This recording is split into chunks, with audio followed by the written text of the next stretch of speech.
No! I'm not watching that crap! Summarize it in one word. Multiverse.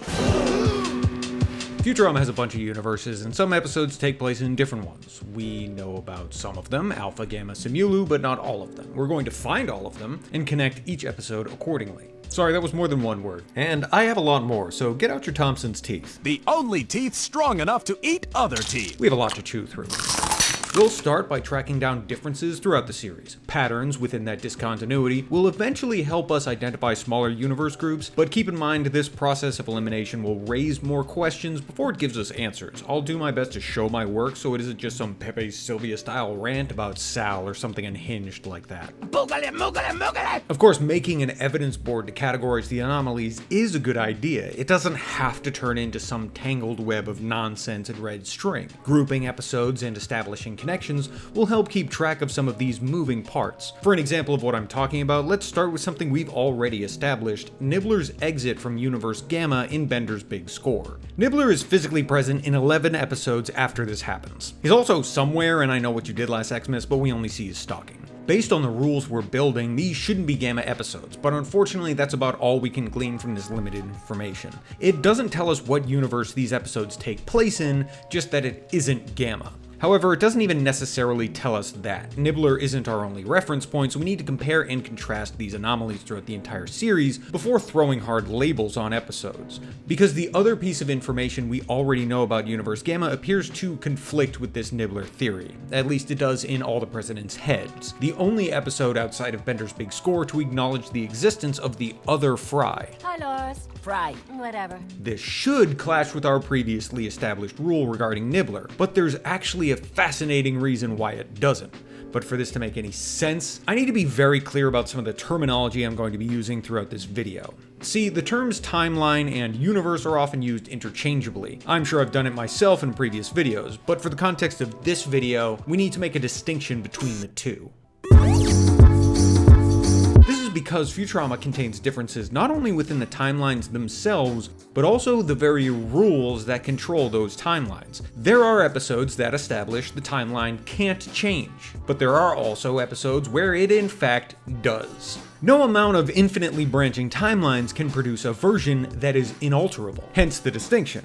Alpha and Gamma not only have different histories, they have different universal laws dictating how those histories can play out. The potential for this phenomenon is established by Professor Farnsworth in yet another alternate universe. Why are the laws of physics what they are, instead of some other laws? I've been operating under the assumption that Futurama has a fixed deterministic timeline. Well, I killed my grandfather. And while those rules are universal, they're not necessarily multiversal. So while we know at least one universe is deterministic, other universes could have different rules governing their timelines. Here's what I'm talking about in the late Philip J. Fry. There's a high likelihood that this episode falls into the Gamma universe because we see a glimpse of Yivo in that episode. But this flash of Beast with a Billion Backs has a lot going on in it, so let's put a pin in that for now. Even without Yivo, there's a considerable amount of evidence that at the very least, the late Philip J. Fry isn't in the Alpha universe. Alpha is deterministic, so it only has one single version of events, one timeline. Every single moment of time, from the Big Bang to the heat death of the universe, is always as it is. You can't change the future any more than you can change the past. If you have always done something in the past, but your present self hasn't gone back and done it yet, then your present self is predetermined to eventually get to the future where you do go back to the past to do the previously determined thing that you already did. Past, present, future, it's all locked in place. Oh, I've made a complete fry of myself. But in the late Philip J. Fry, the three timelines we see are all different. Leela runs Planet Express in at least the first timeline, possibly the second, but that's entirely speculative. She certainly doesn't run the company in the third timeline for obvious reasons. Pow! We took care of the time travel paradox. This scrunches the timeline back into place by the end of the episode, but not without consequences. They're not really avoiding a time paradox. There are twice as many time machines now. Oh, and they have 3 bodies to bury. Look, greeting versions of yourself in the time stream with lethal force is not really averting a time travel paradox. It would have been properly averted if the original crew just waited for the final crew to leave in the time machine and took their place. like Fry does with Fry in Bender's Big Score. So I unfroze 10 minutes ago and I walked over here. Should come as no surprise that the Time Man knows how to avoid a time paradox. Meanwhile, Bender and the Professor are exercising no such restraint.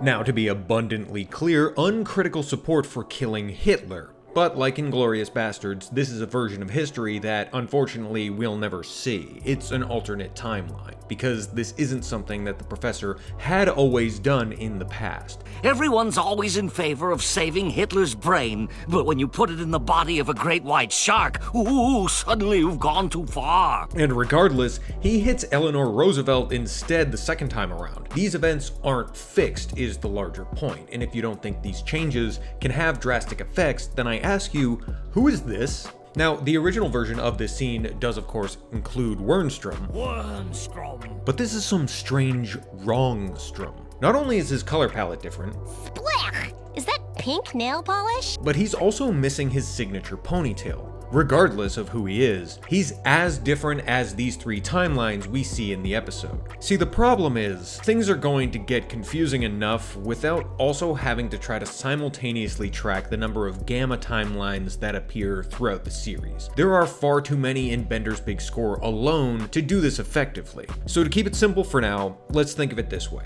The late Philip J. Fry shows us a sequence of Big Bangs and heat deaths. Each one of those individual timelines might have their own small anomalies from one another, but as the second timeline shows us, they're still scrunching to a Futurama equilibrium. This won't be exact, and it's not meant to be, but if we chart out some of these anomalies, we can imagine what a model for a probability timeline might look like, in concept at least. We're only basing this off of what we see in the late Philip J. Fry because the full data set is unknowable. Though the specifics would differ, the concept for building the model remains the same and would work for any universe with timelines that are attempting to scrunch together if it wasn't for the meddling of time travelers. This kind of meddling. If the x-axis represents time, from Big Bang to heat death, we can use the y-axis to represent the likelihood of an anomalous event. If we chart out each timeline separately, we can identify the points in time where there is a 100% chance that an anomaly will occur. The timeline then gradually scrunches back towards equilibrium, which is represented as 0% anomalous on the y-axis. There can be a bit of a long tail on these anomalies, as we see with Leela. Unfortunately, the specifics around the second timeline are unclear. The Gamma Timeline 2 crew could have taken the same journey as the Gamma Timeline 1 group and landed in a speculative fourth Gamma Timeline, or they could have just run the test properly. I'll just nudge us forward exactly 1 minute. It's impossible to know. But I'm going to make the assumption that the crew made the same mistake because I don't want to work with a bunch of thirds when I'm already using conceptual data in the first place. Like I said, the data is not exact. Because obviously it's a small data set, as it only takes one episode into consideration. But if we take those 4 lines and average them into 1, we can get a rough estimate of the likelihood that one of these anomalies will occur in any given timeline within the episode. Obviously the actual percentages themselves would change, but the concept can be projected out to the larger Gamma universe. Of course, this is a gross oversimplification, and honestly, it's not really how charts and graphs work. But I want to be able to compare the malleable timelines of Gamma with the hard fixed timeline of Alpha. This visual representation is an attempt to do that. If we throw that line on the same graph, it's just that, a straight line at 0% from bang to death. There are no anomalies, everything is the way it always is all the time. And unlike Gamma, this isn't conceptual. Alpha's timeline is actually fixed end to end. Even if you use a reverse time machine to go all the way back to a previous iteration of Alpha's timeline, it's all exactly the same, because that's how it works. I think I speak for everyone when I say, Ewa. I know what you did last Xmas isn't necessarily alpha, but it is deterministic, so it works the same way. It shows us a deterministic universe in Futurama would have the same timeline repeating infinitely. The professor changes Robot Santa's Naughty Nice switch in Timeline 1, but keeps the time machine in reverse when returning By the scenic route. meaning he lands in a previous timeline than the one he started in, which has some interesting implications. Professor 1 leaves Xmas 1 for Switch 1, changes Santa to evil, and heads to Xmas 0 instead of returning to Xmas 1. But the change that Professor 1 made to Switch 1 comes after Xmas 0. This requires Professor 0 to leave Xmas 0 to make the change at Switch 0, something we see the result of. However, Professor 0 never returns to Xmas 0, which implies he went back further to what would be Xmas -1, part of an infinite cascade of Farnsworths jumping back in time. This means there's also a Professor 2 returning to Xmas 1 to replace Professor 1, and so on and so forth in both directions. This is all to say that, like the late Philip J. Fry, this is an infinite sequence of timelines. But I Know What You Did Last Xmas has an infinite sequence of identical timelines. Now, I see no meaningful difference between an infinitely repeating sequence of identical events and a loop, so that's how I look at it. If we apply the same concept to the gamma probability timeline we made, we still get a loop, but it's a wavy loop. And if we overlay those two loops, we get something that is suspiciously reminiscent of a scrunchie, as long as you look at this specific scrunchie and not too long or hard.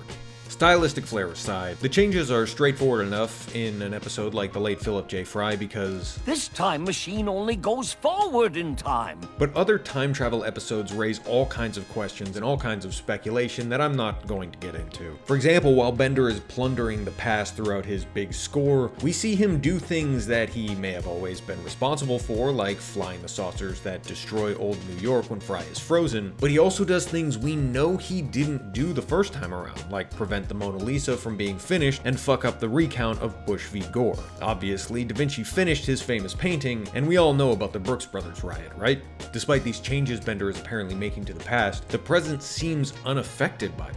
The Mona Lisa was never completed and was instead immediately stashed in a limestone cavern for 1,500 years, but the painting is still well known and valuable. The Mona Lisa! This phenomenon is why I think it's helpful to view Gamma's variable timelines as a malleable timeline, meaning these anomalies would be part of our probabilities from earlier and get averaged in. They're scrunching towards equilibrium after all, so these tangents aren't fractally branching out so much as they're scrunching in. This malleable timeline could explain the apparent conflict in all the president's heads, which is what we were talking about, the whole Nibbler and Lars shouldn't exist in the same episode thing. I'm sure you remember, these trains of thought are coherent and straightforward. We's gonna jump off at that switching prism up ahead. We're going nearly the speed of light, so roll when you land.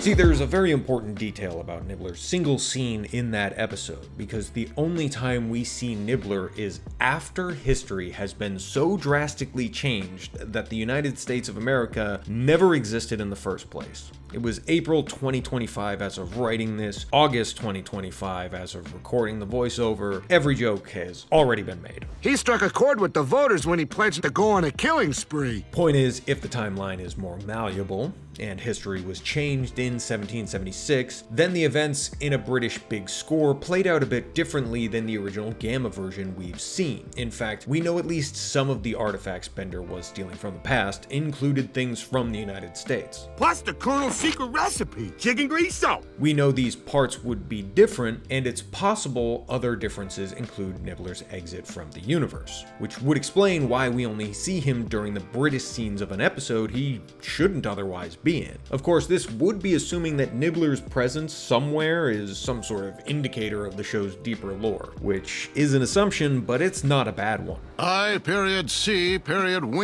So, assuming all that, we're left with one episode, All the President's Heads, that's making a pretty strong case for Gamma, and 11 episodes that can't be Gamma due to Nibbler's presence. Unfortunately, appearance is the only useful half of that equation. Just assuming that Nibbler's disappeared every episode we don't see him would be silly. We'd want to find corroborating pieces of evidence in those instances to show he's actually missing and isn't just somewhere else. For example, depending on how much we would want to stretch it, something like Nibbler died in the wall. might be perceived as a sign that Nibbler is in fact missing, but we'd want more evidence before assuming, because Da Vinci Code can't be Gamma, because Leonardo da Vinci is dead in Gamma. Let's just say he may not make it to the Last Supper. Or at least is probably dead in Gamma. Point is, tracking Nibbler just isn't all that useful. The core problem here is simply the fact that despite his undercover persona as Dumbest pet in show!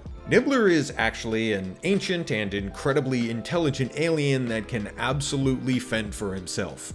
We don't need an explanation for when he's absent, he's just off doing Nibbler shit. He doesn't need a chaperone, he's at least 1,000 years old. But you know what number's way smaller than 1,000? 12? 12.8 to be specific, because I'm not just talking about his age here, I'm actually talking about the percent chance that he's even in an episode.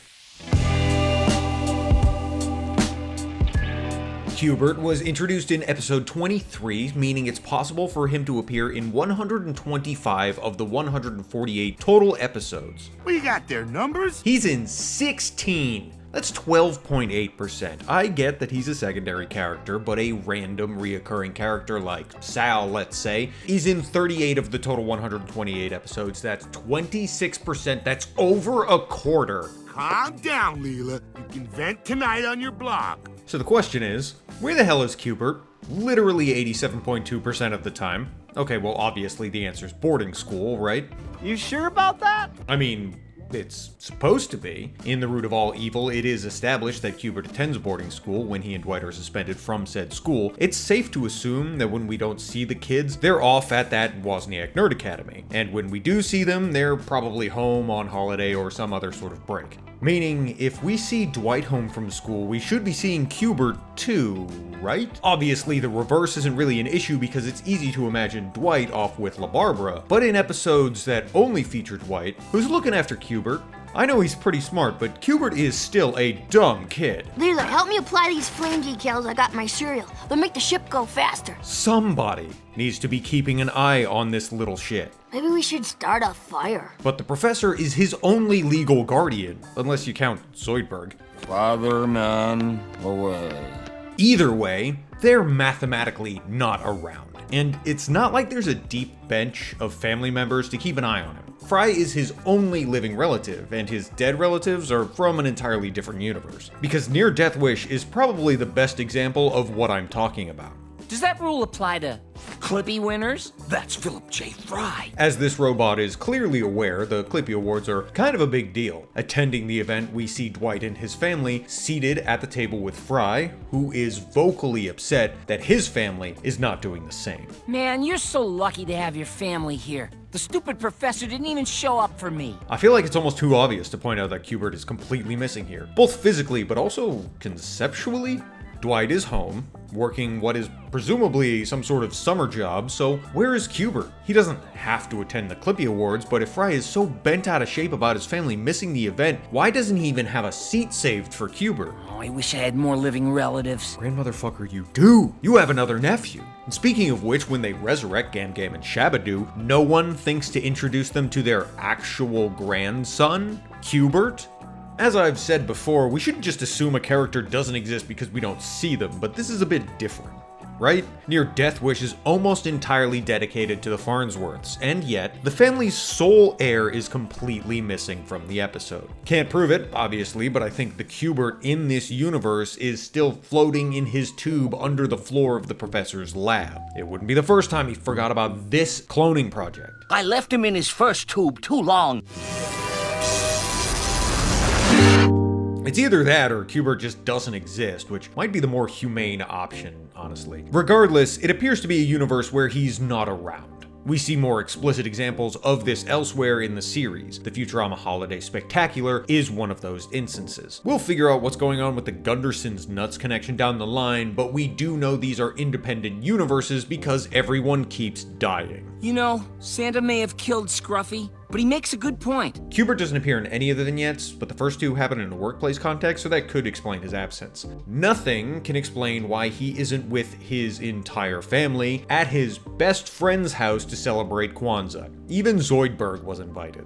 But I hate him. Honey, we all do. So this gives us a bit of a plausibility threshold. If we can't come up with an explanation for Cubert's absence that is more reasonable than it just taking place in a universe without him, then that should be our assumption. This is still just the first step, of course. It doesn't tell us what universe we're watching, just that it's a universe without Cubert. The Dwight method gives us 9 of those episodes. In some of these instances, like the 2 we already discussed, Dwight isn't the only tip-off. This additional evidence not only strengthens the case, but it also suggests another method to determine Cubert's whereabouts. Even if we assume that Cubert is at boarding school, there are still some events he'd be present for, especially if Dwight was pulled from school for it. Dwight, for example, attends the 50 Years of Grieving ceremony. Cubert doesn't. Dwight's dad works there, but Cubert's dad owns it, and this ceremony is also doubling as his uncle's funeral.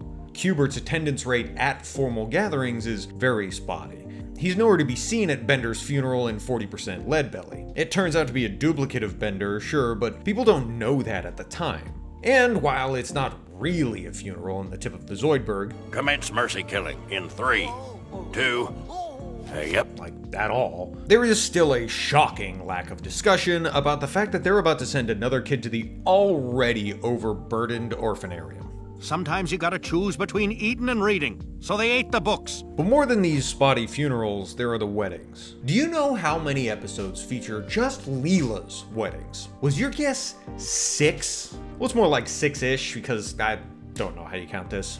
By the power vested in me by the state of New York. That and the impromptu wedding at the end of Otherwise aren't really useful in this context. I'm talking about the 4 planned weddings where Leela is the bride throughout the series. I'm focused on Leela here because one of those weddings is to Lars before anyone knows that Lars is actually Fry, so Cubert is attending that wedding as Leela's guest.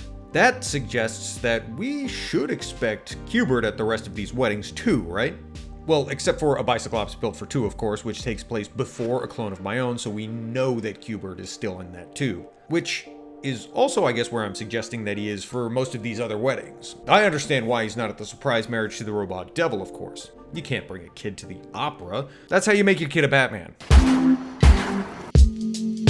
But his absence is much more glaring in the second series finale. He's not in Meanwhile. They drag Scruffy to the wedding, but not Fry's only remaining family member. To be fair, Fry and Leela appear to walk everywhere while time is frozen, so it's very possible that the ship is inoperable at this time, and Cubert could be off-planet at the Wozniak Nerd Academy, making him pretty difficult to get.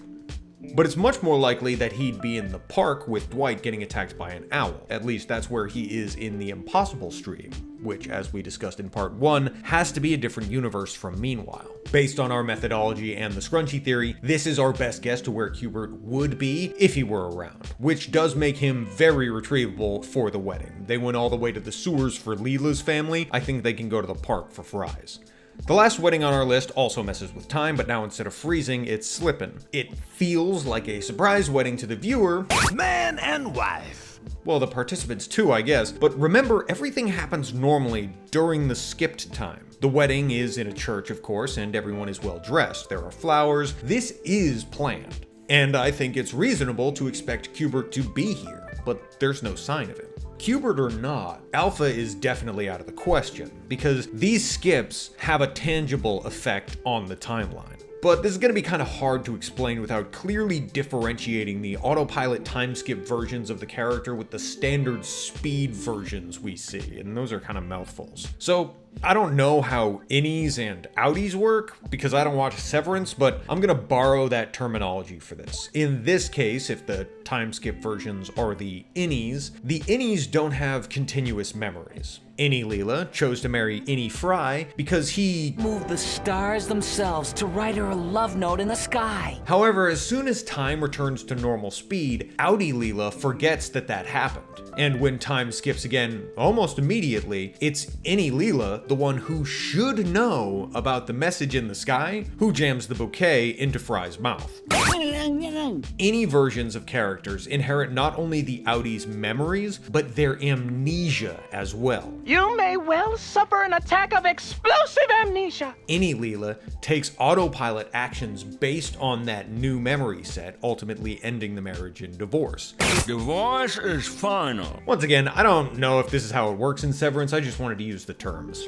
Until I looked them up, they're kinda, I'm sure it's better in context. I've heard the show's great, it's just not Futurama, so I could give a fuck. Fry moves a total of 142 stars to spell out I love you, Leela. That is a significant star cluster, and while there don't appear to be celestial bodies in the immediate area, that's a significant alteration to the gravitational balance of the region. The mass of these stars isn't consistent, but even if we assume they are, and the cluster is about 142 solar masses, that's immediately comparable to a large stellar black hole, at least according to this table I found on Wikipedia. But like I said, that's just a conservative estimate of that star cluster. These stars do resemble our sun, but apparently yellow star isn't really a classification. Our sun is a G-type main sequence star, and if we include the smaller K-type that is also yellowish, we get a size range that is actually quite small, 70 to 115% the size of our sun. But compare that to the size difference between the star at the top of the comma and this star on the A. Some of these stars are way too massive for that range and would have to be yellow supergiants, which have a much higher range of sizes, with some having solar masses in the teens. It's very likely that we're looking at an amount of gravity that is in the range of an intermediate mass black hole. After all, this is supposed to be enough to redirect chronotons. But that's just the star cluster, not the actual black hole that will eventually replace the cluster when the doomsday device goes off. I know we can't see the black hole, that's kind of their whole thing. We're looking at the event horizon. But that's exactly what the radius column in this black hole table is measuring, and the dark center of that newly formed chronoton quasar is considerably larger than Earth. So this is of course a speculative, Wikipedia-educated guess, but I think they may have created a supermassive black hole with that doomsday device. Now I don't know fuck all about astrology, but I'm willing to bet that dropping a supermassive black hole where there used to be, well, you know, space is going to upset the gravitational balance of the region. Those things are at the centers of galaxies, and they may have just kick-started the formation of a new one. I bring this all up because this isn't the first time the Planet Express crew has messed with the physical order of the universe, or the solar system, for example. A Farewell to Arms is yet another episode without a sign of Cubert. This one is already a little suspicious because Dwight was able to participate in the evacuation lottery and was selected to go to Mars. Cubert, on the other hand, didn't even get a chance to get rejected because he has the same DNA as the professor who has already been accepted. We just got one of these. Rejected. But who gives a shit about the missing child? This episode ends with Mars. Well, it's unclear exactly what's going on with Mars here. Is it orbiting Earth now, or is Earth orbiting it? I feel like either way, things are gonna be pretty, you know. Suddenly, having a planet where there wasn't originally a planet is going to cause a considerable amount of mayhem. And even if we ignore all of that, and the fact that we visit Mars just a couple episodes later, we never see Mars in the sky ever again. Based on the conclusion alone, A Farewell to Arms has to take place in its own universe. Which I feel like I should probably take a moment to clarify what I mean by that. So I want to expand on something that I kind of glossed over in part 1. There are standard full-length episodes that can only logically take place in their own individual universe. They have conclusions or loud details that conflict with the entire rest of the series. They are akin to the vignettes that we see in various anthology episodes in that they strongly resemble aspects of the core Futurama universes like Alpha and Gamma, but something is just off. Like everyone dying, for example. Or maybe everyone dying but as salmon this time. It's obvious in these vignettes, but there are also instances of this in just regular whole-ass episodes, like A Farewell to Arms. Consider how an episode like Benderama ends. The microscopic benders render Earth completely uninhabitable when they leave, but it gets worse. Oh, dip!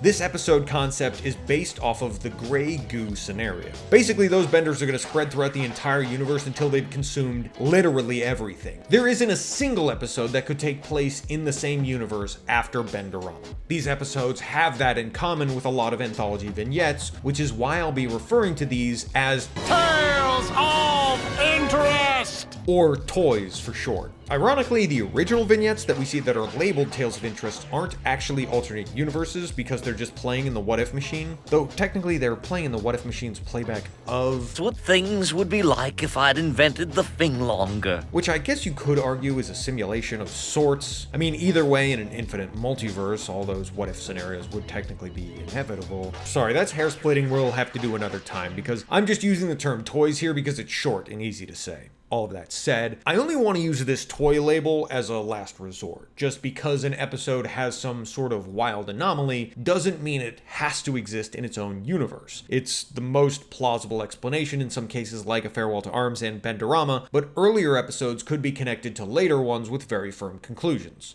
Conclusions like Antiquing? I'm alright. Bender does confirm that he's okay after the explosion at the end of War is the H word, and we have seen him tank internal doomsday devices in other scenarios. Jeez, what does it take to kill me? But how's that endangered cyclophage doing? That explosion still had a significant blast radius, despite the fact that it was contained within two mediums, Bender and the monster. Now, if we take this silhouette of Bender and we scale it to match the Bender at the end of War is the H word, then scale the blast radius the same amount, we can approximate what that explosion might have done. Fry, and everyone else for that matter, is certainly within the kill range. For Fry to be his own grandfather, he still needs to get to the point in the present where he goes back to do the nasty in the pasty. War is the H word Fry doesn't make it to Roswell, and by extension, can't be his own grandfather. We're not going to fully open this can of worms, but that means that Fry in this episode could have a delta brainwave. But speaking of cans and worms, this is not the only episode where this is the case. Ow! My sperm! I guess it's more of a can of worm juice, but regardless, in Fry and the Slurm Factory, Fry had not been to Roswell yet when Bender hit him twice with the F-ray. He's still more alive than he is at the end of War's the H word, but his balls aren't. Huh. Didn't hurt that time. It doesn't matter whether it's you or your nuts getting nuked, you're not fathering your father if you haven't already done so. Now, it might seem like a stretch to just call these two episodes the same universe, but this is what I mean by using the toy label as a last resort. It would be easy to call both episodes toys and move on, but they share an anomaly and don't have conflicting continuities otherwise, so there's no reason to group them separately. So this means after Gamma comes Delta, the universe where Fry has a brainwave of the same name. Okay, so maybe we do have to open up this can of worms a little, because that's a pretty huge departure from the show's lore. If Fry has a delta brainwave, then Nibbler would have no reason to trick him into the cryotube in the first place. What's Fry doing in the future? Well, on an infinite scale, literally everything is possible, and even things that aren't possible are happening all the time everywhere across the multiverse. Universes where the lore of the show isn't possible clearly exist. Do you think Elephant Seal Fry is his own grandfather? Sorry you didn't get to mate. No, of course not. But this brings up the very important question regarding what should be the nexus point between universes. How can this point in space-time be the nexus point between universes if there are multiple versions of it that aren't compatible with all universes? Because even if we assume that every anthology vignette somehow does connect to the nexus point in space-time where Fry fell into the cryotube, there's at least one episode that simply can't. There it is, the edge of the universe. We'll have to dive deeper into the why of Fry in a later installment. For now, I want to focus on the fact that I Dated a Robot can't connect to the nexus for multiple reasons. But on the subject of topics I'm not fully covering, I don't have the experience to properly unpack how fucked up it is to be able to download a woman's body without her consent and use it for what is essentially a sex toy. He just won't stop with the social commentary. I feel like I should at least mention it. It's a point the episode comes dangerously close to pointing out, but then makes it about pirating music instead. When you downloaded her without my permission, you stole my image. Which is just a huge bummer. Though, I guess I'm not any better, I'm going to focus on the much more trivial issue resulting from Fry specifically asking, do you have anything with more of a Lucy Liu feel to it? Because there's literally no way that Fry should know who the hell Lucy Liu is, and I can prove it. Her first major film role was Charlie's Angels, which came out 11 months after Fry was frozen. Of course, Lucy Liu had started acting earlier than that, in the 90s, but those were very small roles, and she was typically credited as Lucy Alexis Liu. Meaning if Fry had seen the Mel Gibson vehicle Payback with the oddly prescient tagline, "Get ready to root for the bad guy," then he would have asked for somebody with a Lucy Alexis Liu feel.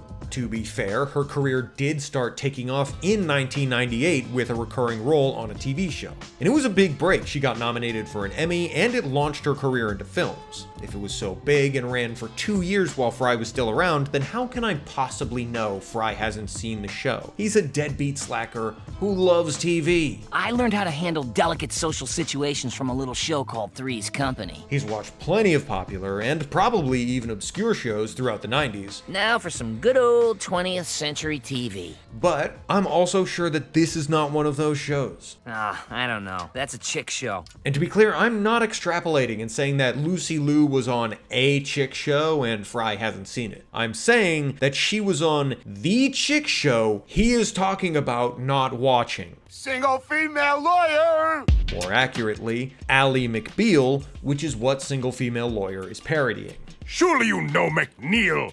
She is an unmarried human female struggling to succeed in a human male's world. When Aliens Attack takes place in a different universe from the Luniverse, which is why it's called Single Female Lawyer. If we saw the Luniverse version of When Aliens Attack, the show would be called Ally McBeal. Okay, I feel like every time I try to explain why I'm not crazy, it makes me sound even more crazy, but this would explain why another episode that includes Lucy Liu's head, Love and Rocket, has the actual show Friends in it. Why does Ross, the largest friend, not simply eat the other 5? Lur uses Ross's actual name here, not some parody name like McNeil. This is all to say, the Fry frozen at midnight at the turn of the millennium simply wouldn't be familiar enough with Lucy Liu for her to spring to mind first, or really at all in that situation. But as I said, this is only one of the factors severing this universe from the Nexus, because if the Luniverse somehow links to a universal Nexus point that is just some later point in space-time after Charlie's Angels came out or something, that still guarantees at least one universe that still cannot connect.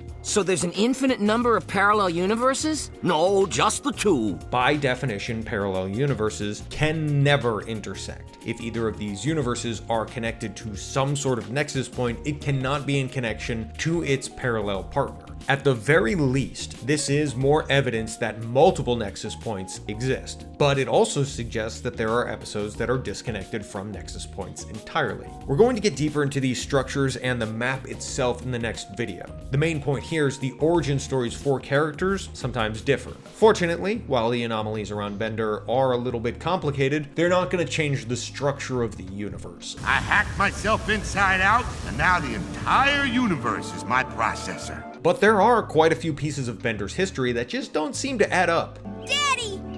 I knew you'd come back! Like how Bender gives up his firstborn son for an army of the damned in The Beast with a Billion Backs. But later, in The Bots and the Bees, Bender doesn't know anything about robot reproduction when he accidentally has his second son, Ben. Didn't your mom ever tell you where robot babies come from? No. This isn't the history I want to focus on though, because it's very plausible that Bender just didn't learn anything from the first kid. He clearly was not very engaged. Here you go.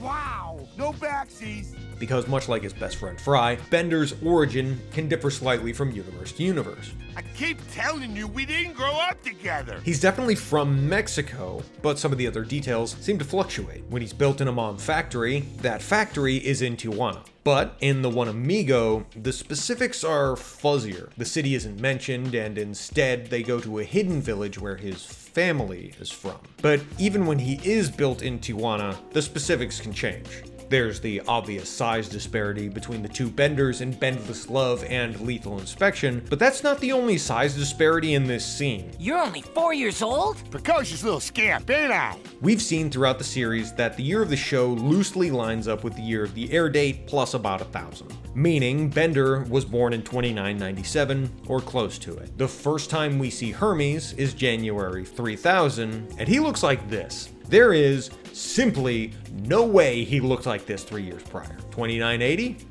Sure. But not 2997. Come on. Hermes Conrad, is that you inside that dumpy little fat man? This does raise some interesting questions regarding how time actually progresses in Futurama. It's an animated show, so characters are kind of ageless, but at the same time, characters develop, mature, and in some cases, even age. I do other human stuff. I age, see? Most of the time, it's completely irrelevant, but sometimes it's hard to ignore. See, Kif gets knocked up a notch fairly late into the Fox run of the series, well after Cubert has been revealed to the crew. Meaning, if in 20 years they'll sprout legs and crawl back onto land as children. Then, when they come on land, Cubert, and Dwight for that matter, should both be older than Fry was when the series first started, and he's a shiftless 25-year-old delivery boy. If Cubert aged properly with Axel, Mandy, and Newt, he'd be 33. And it's not like he's a clone that doesn't age or something. Do clones even have birthdays? Duh. Duh what? Here's the crew celebrating his growth scraping day, and here he is again, clearly aged. Chill out. This is because the majority, if not all of Futurama's Hulu episodes are simulations. As we discussed in part 1, All the Way Down's connection to the Impossible Stream and the Impossible Stream's disconnection from Meanwhile help establish this. The Croaker kids aren't in either of those Hulu episodes, so the same simulation isn't yet definitive, but a simulation still remains the most reasonable explanation for why Fry isn't in his 40s, Cubert isn't in his 30s, and the professor isn't in his grave. This also suggests that the simulations could operate under a deterministic rule set. If the Croaker kids are a signifier of the simulation, then I Know What You Did Last Xmas is a deterministic simulation, and a looping one at that. That said, individual layers of the simulation are distinct from one another, so there isn't a single determined simulation, something we see in All the Way Down. These differences prevent the layers from being truly parallel, which is supported by the fact that the layers can and do interact. So, unlike the Luniverse loops, the simulation loops lead one into another, less like parallel loops and more like a broken slinky that doesn't work. In this case, Bender is the universal nexus point between simulations, as he and only he can move down a layer in the simulation. Which means it is possible that we are looking at a simulated universe in overclockwise as well, which does expand the simulation possibility beyond Hulu. That also means I lied when I said Bender's anomalies wouldn't change the structure of the universe. We'll get to those structures, but we're still tracking down anomalies. Before we can go over the last one though, I have to apologize because once again, I lied. I'm about to do exactly what I said I wouldn't do at the start. We gotta talk about Sal. Take a look at this. Jesus Christ. That right there is Sal. Now let's talk about Sal. Can we talk about Sal, please? I've been dying to talk to you about Sal all video, okay? Sal, this guy keeps showing up over and over again. Different episodes. Sal appears mocking me. Sal's here, Sal's there. I watched the movie and the whole first act revolves around Sal. So I say to myself, I gotta find this guy. I gotta go through every episode. I have to find every goddamn place he is or I'm never gonna figure it out. I'm gonna be losing my mind here. So I dig up every Sal and what do I find out? What do I find out? There's more than one Sal. These aren't the same guy. So I decide, oh shit, buddy, I gotta dig deeper. More than one Sal? You gotta be kidding me. How many are there? Alright, so I start marching my way down to Hulu on my TV. I turn it on and I say, Hulu, I gotta check something about Sal. But when I hit the play button, what do I find? It's a completely different goddamn Sal in the episode. It's a completely different Sal on Hulu. Half of the appearances of Sal are completely different. This guy is a goddamn mystery.